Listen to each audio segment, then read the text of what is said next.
What's up guys, Davinator1212, and it's list day. Ah yes, list day, and an important list day it is. As we continue my top 10 best cards in every main set of the game, eventually we would get to something that resembles modern Yu-Gi-Oh! The end of the XC era probably marks the end of Yu-Gi-Oh's middle life, I guess. Because after this point, Yu-Gi-Oh! Stops being its more slower, methodical, give and take, and now everything is just gas. A lot like Cybernetic Revolution, today's set Duelist Alliance changed the way Yu-Gi-Oh! Was played. Before Cybernetic Revolution, Yu-Gi-Oh! Was just good stuff.deck, or what people call the GOAT format. But with Cyber Dragon just being able to place itself on the field and just special summoning itself inherently, normal summoning my Bazoo the Soul Eater or something just no longer cuts it. And just like that pivotal point in Yu-Gi-Oh! Duelist Alliance opened up what a deck could do in terms of opening boards, power sealing of your final board, and ability to recover on the next turn if your opponent decides to out it. If you weren't playing a Duelist Alliance deck, you were probably just losing. Every single archetype that came out in this set was either tier 1 or tier 2. It was a format unto itself in one box. It's nuts. So let's get started.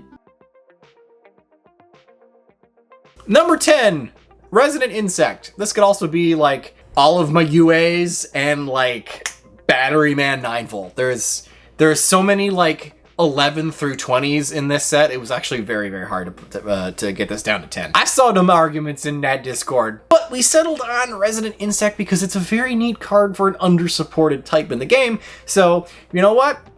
Let's talk about it. Level 4 Earth Insect monster with 1000 attack, 700 defense with the following effect. If this card is sent from the field to the graveyard, you can add one level 5 or higher insect monster from your deck to your hand. If this card is banished, you can send one insect monster from your deck to the graveyard. It's a foolish burial it, except itself. Now this doesn't sound super flashy, it's just a Stratos basically, but the fact that it gets its search from the field to the graveyard and doesn't really specify how you do it, whether it's destruction or tribute or Almirage with it, I guess, really does show you just the quality of cards in this set. Even this weird little common bug card is extremely versatile in its function and allows you to just get whatever the hell you want as long as it's big bug. Obviously at the time, it didn't quite have the card pool to fully utilize this thing, but this card has aged extremely well. As we gotten more bug archetypes just over the course of the game, it has become more and more apparent that this card is just a fantastic search card for generic bug support.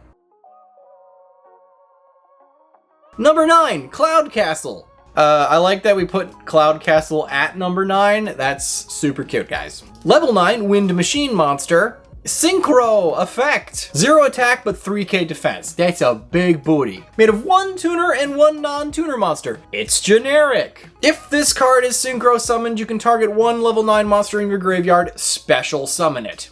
It also has this weird effect that says level 8 or lower monsters cannot attack the turn they're normal or special summoned. It's got a weird floodgate that I always forget about. So, why do we like this card? Not only is it like a common generic synchro monster, it's of a weird level, level 9.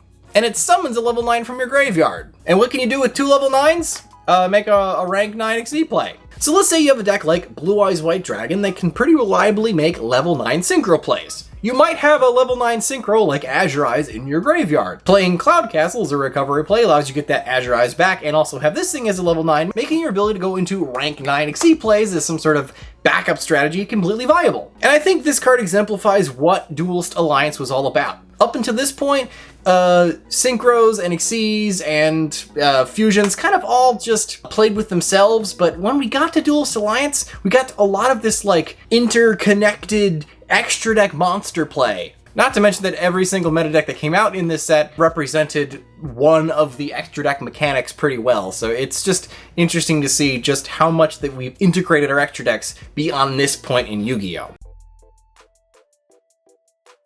All right, number 8, Odd Eyes Pendulum Dragon. All right, so this is probably the one dark spot on the whole set. It introduced us to the pendulums. We are now in the pendulum era. Stop around!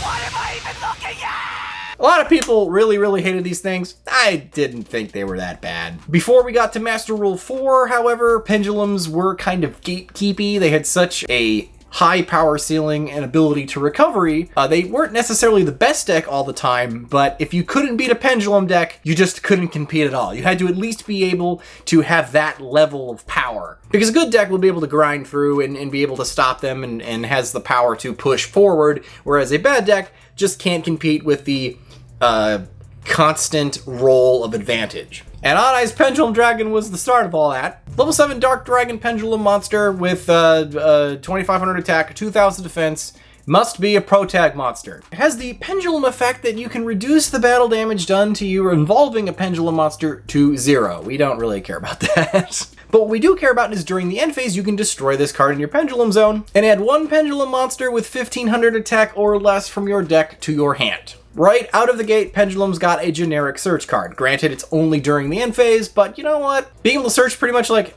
every pendulum monster you could ever want, even if it is just during your end phase, is pretty solid out of the gate support. And kind of paints the picture of how pendulums will work moving forward. Whereas most decks like to play in their own archetype, pendulums kind of like to just play with other pendulum monsters. Everyone's invited to the party. It also does have a monster effect, but it's okay. If this card battles an opponent's monster, any battle damage you can do is doubled. It's not too bad. With 2500 attack, it can beat over quite a bit, and being able to double that battle damage means... Oh, that's a lot of damage! Alright, number 7, Satellarknight Deltaros. Ooh, man, like, every card in this set's a banger. It's crazy. Deltaros is a rank 4 Xyz monster, light warrior, 2500 attack, 2100 defense. It's not a protag monster, though. What do? Made of 3 level 4 monsters. Ew. However, Satellarknights, the deck that was introduced in this set that makes this monster as one of their boss monsters, doesn't have a particularly hard time putting 3 monsters on board, and it does tend to play well with other light level 4 spam things like stick and chair. Its first effect says, well, this thing has Xyz material, your opponent cannot activate card effects when you normal or special summon monsters. Once per turn, you can detach 1 material from this card, target 1 card in the field, destroy that target. Target a back row, target a monster, a field spell, who gives a crap? You can just blow it up. Face up, face down. Face up, face down. Attack or defend. No matter defense position, attack position, it's just blow it up. Granted, it's stuck on a 3 level 4, but still, that's very nice generic removal. But the effect that's a real kicker here, if this card is sent from the field to the graveyard, you can special summon 1 Satellarknight monster from your hand or deck. Now, this probably exemplifies exactly why every single one of the Duelist Alliance archetypes is so strong, and that is this level of monster recursion.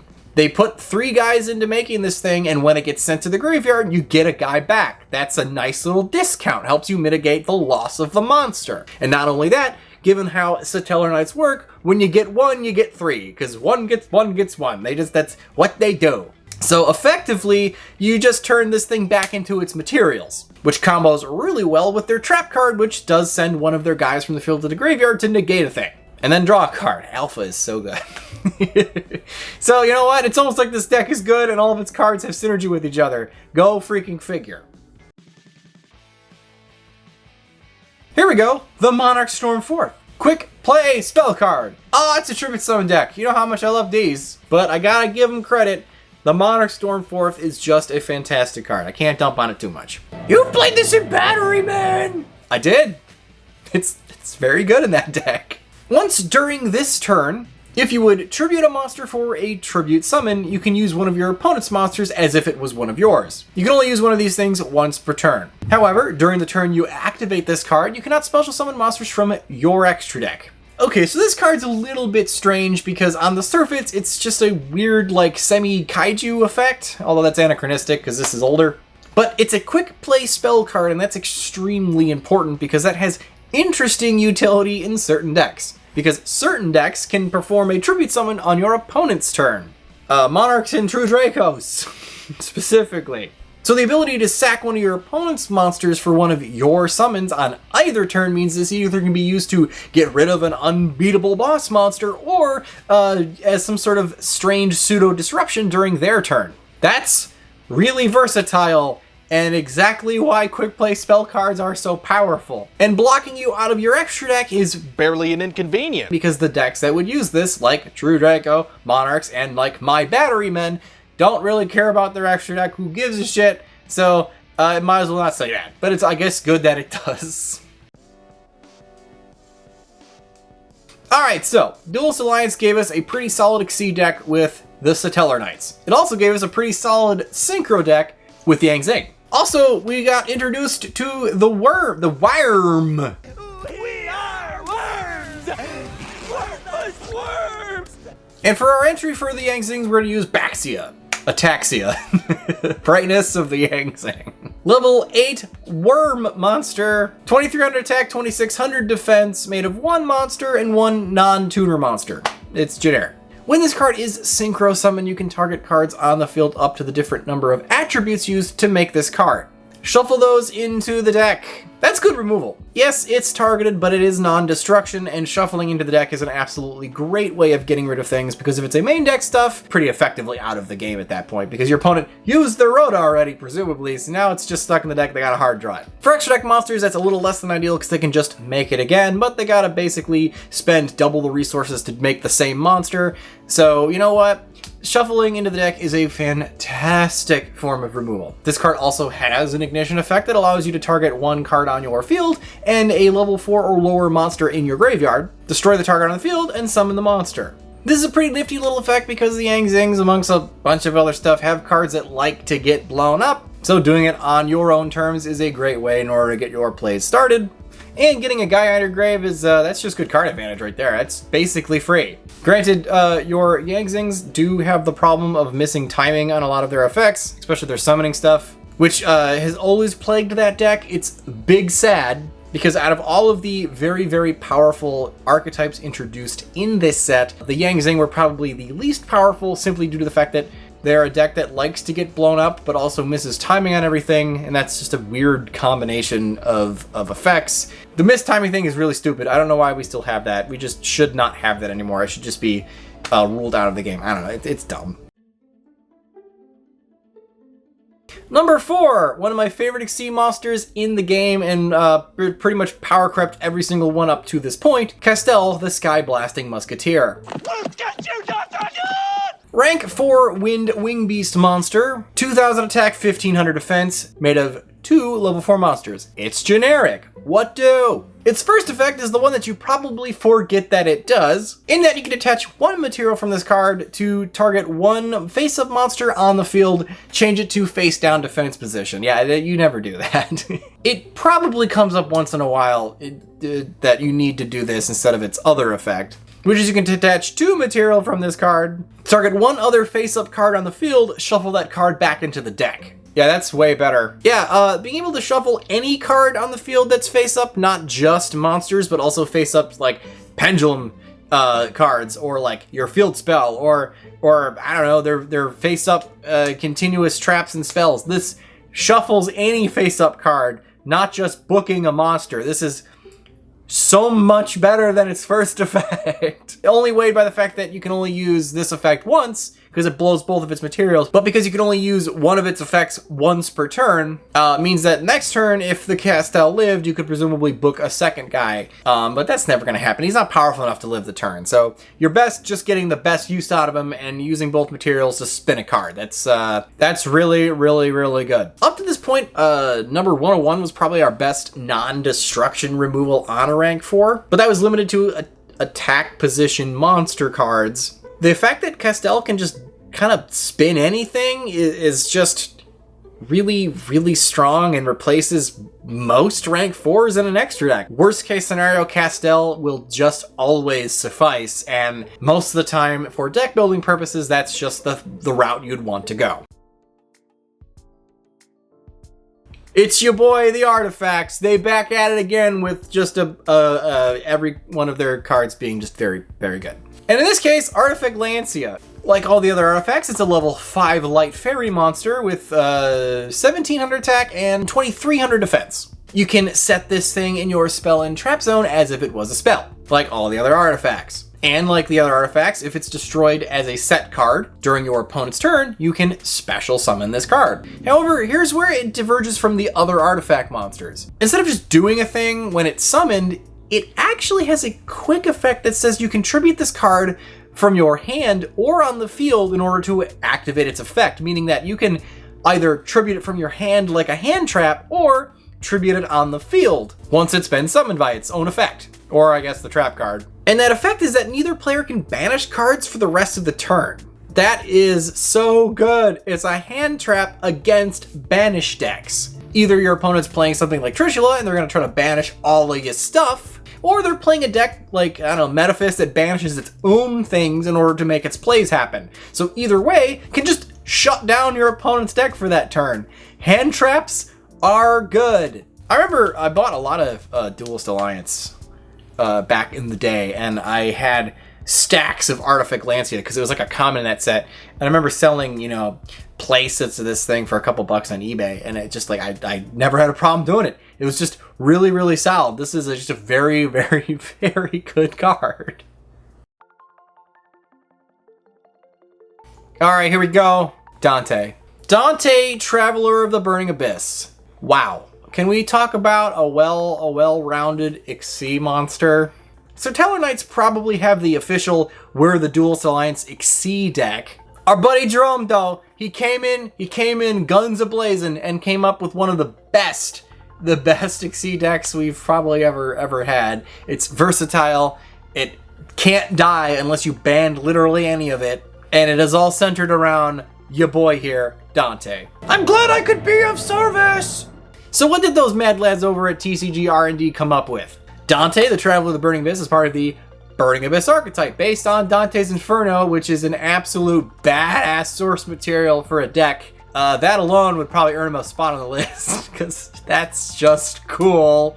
And Dante here takes up the titular Dante. Of course he does. Where the rest of the deck is a bunch of the demons he sees as he wanders his way around the HE double hockey sticks, Dante here is the actual Traveler, the one doing the wandering. And all of the other extra deck monsters for this deck are just like him and his buddies and his wife. But his waifu, she's too busy doing tours down there. But what's Dante do? Rank 3, Light Warrior, 1000 attack, 2500 defense. Made of 2 level 3 monsters, so he's generic, which is why this deck is immortal. Because any rank 3 engine can get the deck going. Once per turn, you can detach 1 material from this card, then choose numbers 1, 2, or 3, and send that many cards from the top of your deck to the graveyard, semicolon. That was all cost. The detach and the mill 3 are cost. So even if Dante here has his effects negated, you still mill the 3. And what do you get for it? He gets an attack boost.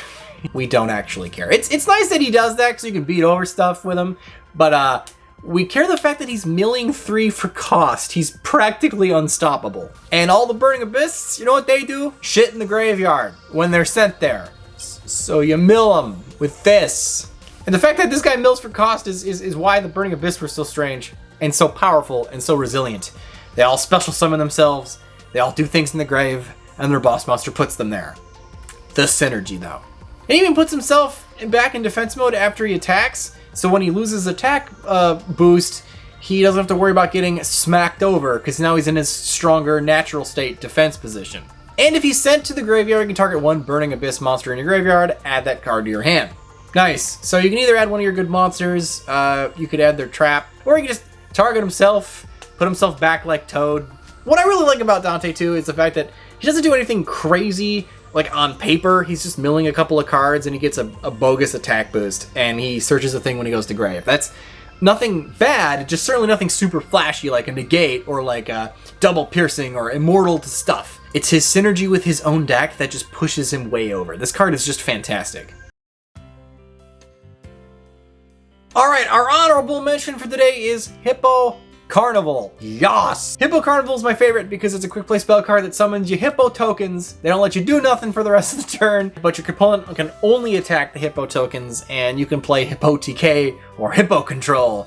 One of my favorite stupid decks, because you can just keep summoning hippos, and your opponent has to waste resources in dealing with tokens that don't do anything if they want to kill you. It's just Troll. Through and through. My favorite. And our dishonorable mention is That 6. That 6 is a continuous trap card that says each time a player rolls a die or dice, you can choose one die result, so if you roll like a whole Yahtzee, you can only pick one, and apply the appropriate effect based on the result. If it's 1, 3, or 5, the odds, change that result to 6. If it's 2, 4, 6, change it to 1. That's bad because this card doesn't itself roll a die or anything. It's just like second coin toss where it just helps you with your chance deck, because a lot of die roll cards do a thing on 1 or 6. You play this with your crazy box. I don't know. It's not good. It's bad support card. It's slow for a bad mechanic. Gamble. It's probably the worst card in the set. Duelist Alliance is just so good, even the bad cards kinda okay. Alright, number one. Number one is, I don't know, Shaddolls, just the whole concept of that deck. And like I said before, Duelist Alliance has a representative for every summoning mechanic up to this point, and the fusion one is our Shaddolls. It's really funny because their main deck monsters are all like flip effect monsters. So the most archaic, the flip effect deck that fusion summons should be terrible. It should be the freaking worst. But nah, it's probably arguably the best deck out of the set, and has aged probably arguably the best, because making a bunch of spellcasters and darks and have them have graveyard effects makes the deck age very well. The fact that they're flip effects is almost incidental. It's just a fun thing that they can do. You almost don't get that off. You get their graveyard effects off, and that is good, because when you fusion summon, things go to grave, and then things happen. Synergy. What we care about is Construct and Winda. Construct and Winda are good, so we're gonna go with Construct, because I think Construct at the time was the better one, even though I think maybe Winda has aged a little better, because just being a summon floodgate, that's kind of evergreen. But we'll go with Construct, because at the time I think Construct was better. Level 8 Light Fairy fusion monster, 2800 attack, but it doesn't actually matter, 2500 defense. Made of 1 Shaddoll and 1 light, and that's kind of the gimmick with Shaddolls, is they make their fusions out of 1 Shaddoll monster and then a monster of the attribute of the monster you're making. In this case, since Construct is a light, you make it with a light. Must be fusion summoned. Okay, sure. If this card is special summoned, you can send 1 Shaddoll card from your deck to grave. Okay, so if Foolish is like anything in your deck, on summon, and then out on like subsequent summons from the grave with like, I don't know, Call the Haunted or whatever gimmick you're doing, means you get more of your Shaddoll effects off. It's just gas. At the start of the damage step, if this card battles a special summoned monster, destroy that monster. This is at the start of the damage step, so no damage has been calced yet. So before we even look at attack stats, you can just destroy their special summoned monster, which makes her an extremely, extremely versatile form of removal. If this card is sent to the graveyard, you can target a Shaddoll spell or trap in your graveyard, add it to your hand. So even if your opponent gets rid of this thing, you can just add back the fusion spell to refusion it.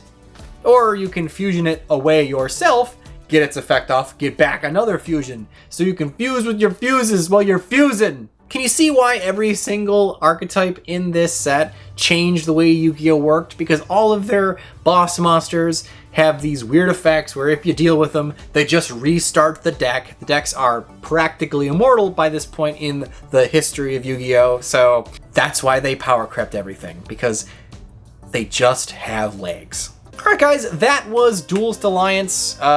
Rest in peace, Ryan. I had a real hard time recording this. I don't know why. So anyway guys, I will see you guys next time, and remember, if you don't troll the meta, who will? Later guys.